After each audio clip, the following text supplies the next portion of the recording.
divorce lawyers of Reddit. What is the most insane, evil, funny, dumb way a spouse has tried to screw the other? Had a client whose wife wanted him out of the house. I told him not to leave, just move to a different bedroom for the time being, because once he was out the chances of him ever getting back in were slim. He texted his wife and told her he was staying in the house. She called back and left a VM that she wanted him out, and if he wasn't out soon, she would start taking out her unhappiness on the children and would remind the children that mommy was being mean to them because daddy wouldn't leave.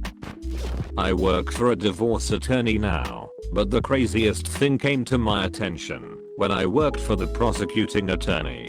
This couple was breaking up and Mr. left the house. Miss Us went to work the next morning as usual. When she returned home in the evening, she found Mr. had been to the house and removed his clothing and belongings as she expected. What she didn't expect was that he had also gorilla glued her belongings together. He glued the TV remote to the table, the phone to its cradle, the couch pillows to the couch, and even glued the vacuum cleaner to the carpet. She called the police and reported this as property damage. The police went with her through the house documenting dozens of items glued to various things, but for days she was discovering random things and she would call to amend or update her report. My GD oven mitts were glued to the wall, or he glued the effing sheets together in the linen closet. I've seen people do and say really awful things to each other, but that was diabolical. This one hits close to home because it happened between my parents. We had a family friend who was a lawyer and my parents agreed that he would be the lawyer for both of them as a mediator. So, as the assets were being divided, my dad got absolutely slammed. She was going to get the house, cars, half his retirement, and an insane amount of alimony, to the tune of like $2,500 a month for the rest of her life. My dad has a good job as a municipal employee, but that was probably 70% ish of his paycheck. Turns out that my mom and the family friend actually conspired to rip my dad off and make it seem like that's what a divorce settlement looks like, and she was going to kick back more money under the table after the dust had settled. Dad just didn't know how these things worked. So, after some convincing, he finally went out and got his own lawyer. He got a very fair divorce settlement after that. Mom still to this day can't understand why we don't talk to her much.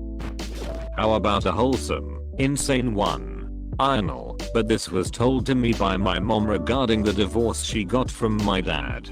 They couldn't settle on an alimony amount. Mom and her lawyer came in with a number. Dad countered with a number. They couldn't agree, because my dad thought my mom should get twice the amount in alimony she was asking for, and my mom didn't want my dad to give her that much money for months. It took months for them to settle on a figure that appeased both of them. Even then, my mom puts aside the extra above what she wanted in case my dad ever has a financial emergency, and my dad puts aside the extra she didn't want in case my mom ever has a financial emergency. The funny thing is, they don't know the other is putting the money aside for the other. My mom told me about her emergency stash, and my dad told my brother about his emergency stash. Bro and I discussed it while talking about what nut jobs our parents are. Edit. I've gotten a lot of support for this response. Thank you. I'm not going to say that their divorce was perfect. It wasn't. There were still some hurt feelings and resentment from all parties involved. However, my parents, for all their flaws, both accepted their own responsibilities for the falling apart. I think it helps that they still loved each other deeply. They just weren't in love anymore. They have been friends since my mom was 2 and my dad was 3. Started dating when mom was 12 and dad was 13. They separated at the ages of 49 and 50. It makes sense that they grew apart. I've had a few people ask why they divorced in the first place. My dad had had a girlfriend for at least 15 years, possibly longer. My mom knew, but they agreed to not divorce until my younger brother had graduated high school. My dad got remarried to his girlfriend. My mom has also since remarried. All 4 of them get along famously now. The separation and divorce happened about 10 years ago. I'm very lucky to have 4 parents who care about me and who absolutely adore my own little dudes. Worked at an airport. Big burly guy brings an ugly ass dog in a crate to the counter. He is clearly misty-eyed. Turns out wife got the dog in the divorce and he has to send it to her, and she told him as soon as she gets it, she is putting it down. He asks if he can have some time with the dog before the flight, so they go out in the grass and they both roll around in the grass, dog's tail just wagging away, not knowing anything about his future. The guy puts him back in the crate, drops him off the counter, says thanks, and then just walked out head down and just looking crushed. That was 30 years ago, and I still remember it like it was yesterday. Divorce lawyer accusing their former spouse of forcing them into prostitution. Text messages revealed they were actually just swingers. She also admitted to lying in order to make him burn. I can't wait to leave my practice area. Edit. I just wanted to clarify some points and answer some questions. Please excuse any of my clerical errors as I'm writing on my phone. First, this is not the most evil thing I have seen so far in practice. It's just one of the things that sticks out in recent memory. Second, in my experience, women don't have an unfair advantage or get away with things more than men. The reason this individual was not held in contempt was because judges have an incredible amount of discretion and they tend to exercise their discretion sparingly. Unless someone is making a fuss in the media or publicly lying in order to ruin someone's life, the court avoids exercising their discretion to punish individuals in a divorce context. The reason courts are hesitant to impose penalties or hold someone in contempt is because the majority of lying that happens, in my experience, comes from victims who shield their abusers. Lots of men, women, and children say things and then recant their testimony in order to stay in abusive relationships or save themselves and their families from threats of violence or retaliation.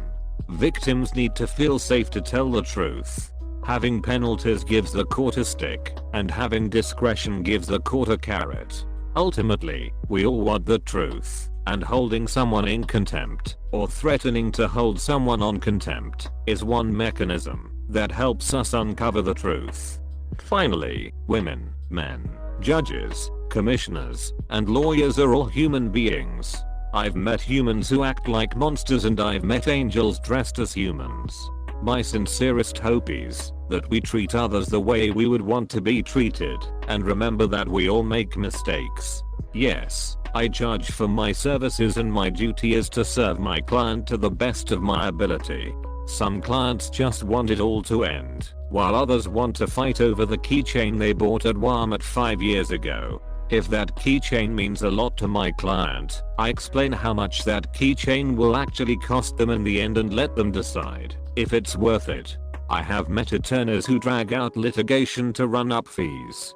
However, any attorney worth their salt is consulting with their client and actively trying to bring about a speedy, fair resolution. TL. Doctor, my client's spouse accused him of giving his deceased wife cancer. I represented a guy who was on his second marriage. His first wife passed away from cancer. He and his kids were obviously devastated. My client was a pretty sensitive guy with a big heart. His second wife could be very charming, which was why he fell for her, but it was all a facade. Anyway, to make a long story about a lengthy divorce short, my client met a very kind and affectionate woman during his case. They really hit it off and were basically engaged, even though his divorce was far from over. The fiancé started having health problems and was diagnosed with a form of terminal cancer. Somehow the second wife found out about this and tried to use the cancer diagnosis against my client in court. She developed this crazy theory that my client had killed his first wife by giving her cancer and that he was doing the same thing to his fiancée. The second wife's attorney, who was quite good, refused to be a party to it. The attorney never addressed the argument in court and didn't even ask the second wife any questions about it during testimony. Rather, the attorney informed the judge that the second wife wished to address the court directly about an issue. The judge allowed her to do so, in a highly irregular move. The second wife told her crazy conspiracy theory to the judge, adding that she was certain my client had tried to give her cancer at some point as well. I wish I had an artist's rendering of the scene, capturing the second wife's crazy eyes, her attorney's look of shame/embarrassment, the judge's look of confusion/ennui, and my look of awe-inspired disgust. Friend was going through divorce from insane husband. He had been texting her pics of the gun he bought and threatening her. Police were called. Nothing they could do, because it was only a picture. He was staying with a secret girlfriend at this point. She allowed him to go get his stuff from the house. She was scared to go back in the house alone. I went with her. First red flag was he had changed the locks. So we waited for locksmith to open the house and change the locks again. Well, when the door opens, we noticed all of the furniture was gone. So we carefully went upstairs in search of her cats. The entire second floor was empty. No cats. No furniture. Even her clothes were gone. Come to find out, he hired a moving company to pack and take everything, even the food in the fridge. Finally found the cats. He had taken them to another vet in town and put them up for boarding under his sister's name, thinking she would not be able to find them. He was finally forced to disclose what happened to her possessions. He had them taken to a storage unit far away from the home. Paralegal for divorce lawyer. This one is morbid. We represented a guy who believed vehemently that his wife was assaulting the children. The authorities were involved. Child services was involved. It was never clear what the truth was, or if anything at all was going on, but our client was sure. He shot his wife dead at a custody exchange in front of the children.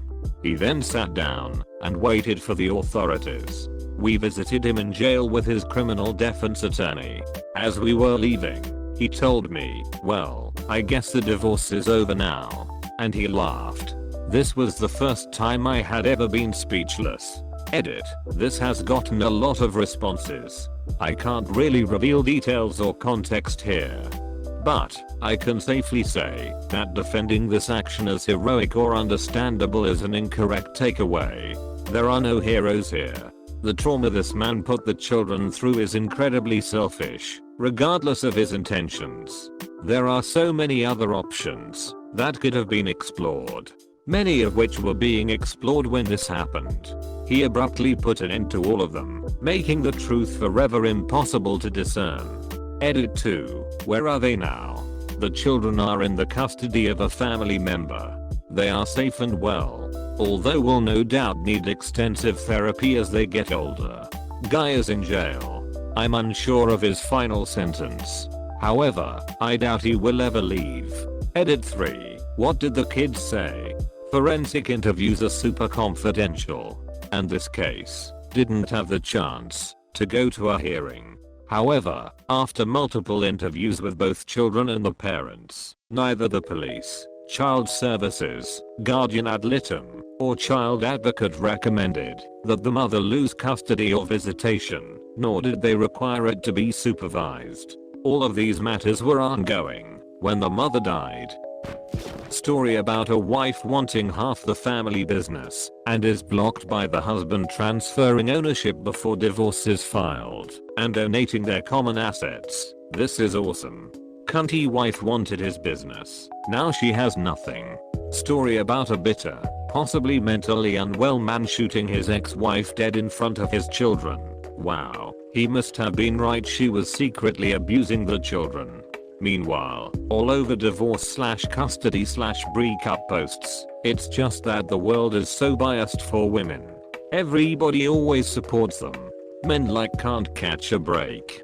I'm sure this comment will see similar joy too. Edit. I've been away from this because today was WFH hell on top of meal prep day, but I'm frankly astonished and overwhelmed by the awards. Thank you so much, all of you.